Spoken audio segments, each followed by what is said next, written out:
तीसरी आलमी जंग का खतरा बढ़ गया, कौन से मुल्क महफूज रह सकते हैं? दुनिया इस वक्त बारूद के ढेर पर खड़ी है। अमेरिका और इसराइल के ईरान पर मुश्तरका हमलों ने पूरे खिते को अपनी लपेट में ले लिया। अगर बड़ी ताकतें बराह रास्त आमने सामने आ गईं तो पूरी दुनिया को नुकसान हो सकता है। तीसरी आलमी जंग शुरू हो गई तो कोई नहीं बच सकेगा। चंद ममालिक हैं जो महफूज रह सकते हैं। ईरान इस वक्त अमेरिका और इसराइल के वहशियाना और ताबड़तोड़ हमलों का मुकाबला कर रहा है। ईरान की जानिब से खलीजी ममालिक में मौजूद अमरीकी फौजी अड्डों और असासों पर जवाबी मिसाइल और ड्रोन हमलों ने सूरत हाल को मजीद पेचीदा बना दिया है, जबकि लबनान और इसराइल के दरमियान जारी मुसलसल गोलाबारी ने इस आग को सरहदों से पार फैला दिया है। इसी दौरान बरतानिया की जानिब से अमरीका को फौजी सहूलत देने की इतलात भी सामने आई है, जिससे ये खतरा पैदा हो गया है कि दुनिया तीसरी आलमी जंग की तरफ बढ़ रही है।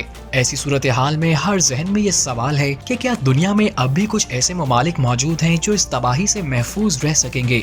माहिरीन कहते हैं कि अगर बड़ी ताकतें बराह रास्त आमने सामने आ गईं तो नुकसान पूरी दुनिया को हो सकता है, लेकिन कुछ ममालिक ऐसे हैं जो अपने महल वकू और दिफाई पॉलिसियों की वजह से निस्बतन महफूज रह सकते हैं। यूरोप के कल्ब में वाक़िया स्विट्जरलैंड अपनी तवील मुद्दती गैर जानिबदार पॉलिसी की वजह से महफूज समझा जाता है। इसने अपनी आबादी के लिए ज़ेर ज़मीन एटमी पनागाहें तामीर कर रखी हैं और इसका पहाड़ी सिलसिला इसे किसी भी ज़मीनी हमले के खिलाफ कुदरती ढाल फराहम करता है।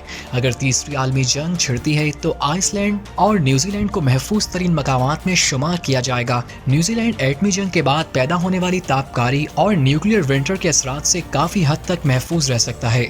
जहाँ तक ऑस्ट्रेलिया का ताल्लुक है, ये मुल्क अपने वसी रकबे और वाफर कुदरती वसाइल की वजह से जंगी हालात में बहुत मजबूत पोजीशन रखता है।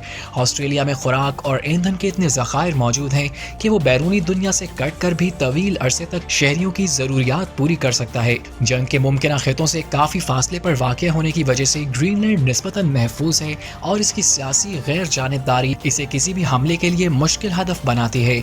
एशिया में वाक़िया भूटान अपनी बुलंदो बाला हिमालयाई चोटियों और आलमी सियासत से लाताल्लुकी की वजह से एक महफूज गोशा साबित हो सकता है।